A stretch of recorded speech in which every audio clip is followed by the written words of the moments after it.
Ooh, what's going on, you guys? It is Perry the Entertainer back again for another video. In this video, we're going to be taking a look at the 2015 Royal Rumble match card and give you guys my thoughts and predictions on the matter. I promised you guys this video earlier on in the week, and I did not disappoint you guys. Although I had this video finished, but my audio card decided to be rather jerkish and make my life a living hell, like my computer and the internet loves to do. So if you have not done so already, please hit that subscribe button. Let me know that you care. And also follow me on Twitter at the PTE Show so we can live chat during Raw, SmackDown, and hopefully during the Royal Rumble tomorrow night. Depends all on how my computer acts up. We're going to be kicking things off with the pre-show match, or the preliminaries. The New Day, Big E Langston, Kofi Kingston and Xavier Woods versus Cesaro, Tyson Kidd, and Adam Rose. I refuse to call him that stupid piece of shit named the Masters of the WWE Universe. That's the stupidest fucking thing in the world. This ain't no 90s kids cartoon anymore. This ain't fucking He-Man, so we ain't gonna talk about that shit. Cesaro and Tyson, they've been pushing pretty well. Adam Rose is on the verge of obscurity. Nobody gives a goddamn about him. He had a feud with a jungle animal, and then the jungle animal disappeared, and now they don't know what the hell to do with Adam Rose. So I'm sure he's the spotlight superstar on Superstars. So the New Day probably end up getting the victory here, make them kind of look strong in a division that looks like absolute shit. So especially, when you're tag team champions of the Usos, you know you did something wrong. No offense to any Usos fans, just yeah, forced high flyers are not the way to go. We'll just put it that way. The New Age Outlaws they're not defending nothing. They're defending their credibility pretty much against the Ascension, Connor and Victor. And the reason I say that is because if you didn't watch Monday night and you guys didn't see the Ascension completely bury themselves with help from the NWO, the APA, and the New Age Outlaws, well, then that's probably good for you because you witnessed quite a burial. They pretty much buried themselves. They pretty much dug the hole themselves, and the NWO, New Age Outlaws, and APA pretty much just shoved them in there and kind of, threw the rest of the dirt on there. That's pretty much what they did because the Ascension fucking just destroyed any sort of credibility they had, despite them not even having any to begin with. Fucking comparing themselves to, teams of the past, great teams of the past, and all that shit. It's not. That's been done before, so it's not like it's a completely original idea, and you're fucking going out there looking like Kratos from God of War, two fucking Kratos wannabes. You look like you're fucking lost going to Comic-Con, but I think that's like next month or some shit like that. I don't even know. They look retarded. They should go back to NXT and keep being fucking badasses that they were down there. But no, I don't know if this is Vince's idea, Triple H's idea, but the Ascension are a perfect example of NXT gone wrong, and that's why I don't want to see Neville or Sami Zayn or Kevin Owens or any of these great, fantastic NXT wrestlers come up to the main fucking roster because they're going to be fucking made into jokes like they did with the Ascension. So they're probably going to end up getting the win and make us think that, oh, they beat the Outlaws. They're a good team again, guys. No, we're not going to fucking forget about what happened on Monday. And if you did, well then, I don't know. Maybe you just didn't see it, or maybe you're forcing yourself not to see it. I don't fucking know.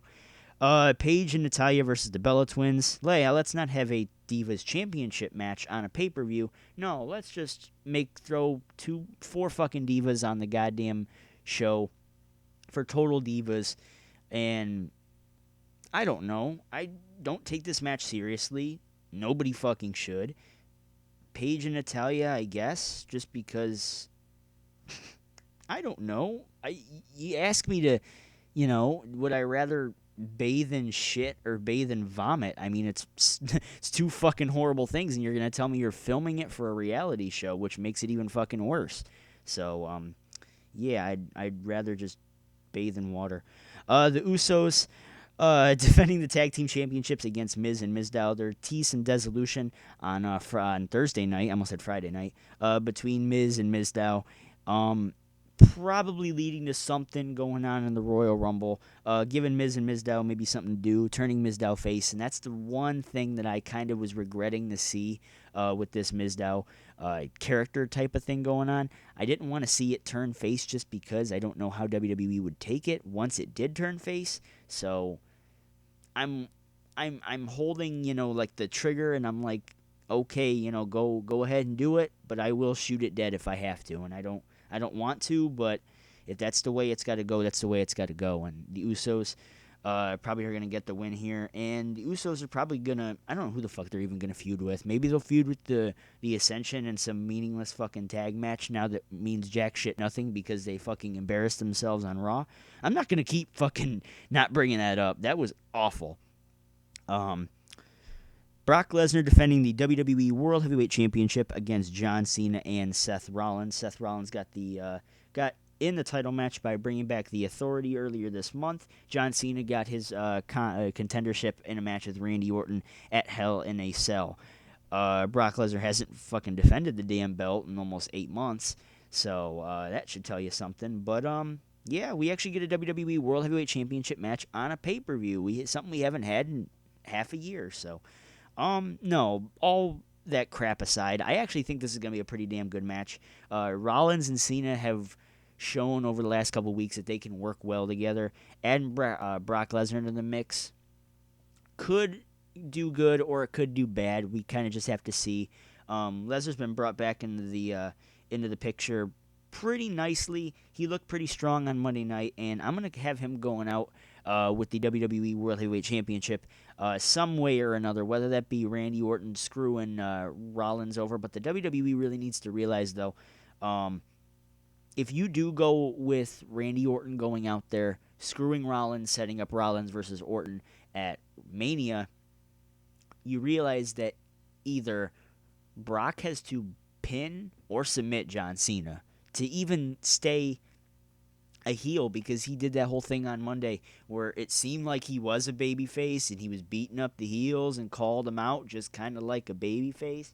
So if you want to turn Lesnar into a bad guy and keep him a bad guy, you have to have him pin Cena. You have to, and plus it would hurt Rollins in the process having him pin Rollins. So I think having him pin Cena really wouldn't do any bad. So yeah, Brock Lesnar ends up getting the win and will defend the WWE World Title at WrestleMania 31 against the winner of the 2015 Royal Rumble. Nice segue, PTE. You did a damn good job with that. Thank you, PTE. The front runner going into this stuff, obviously Roman Reigns.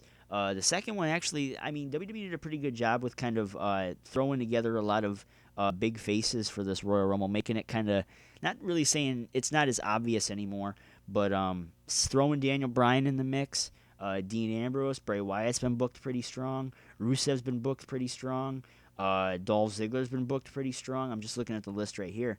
There's tons of guys in this, and there's 17 overall right now that are being thrown around or that are announced, meaning there are 13 open more spots for surprise entrants or returning entrants. Like I said, I was talking about Randy Orton earlier.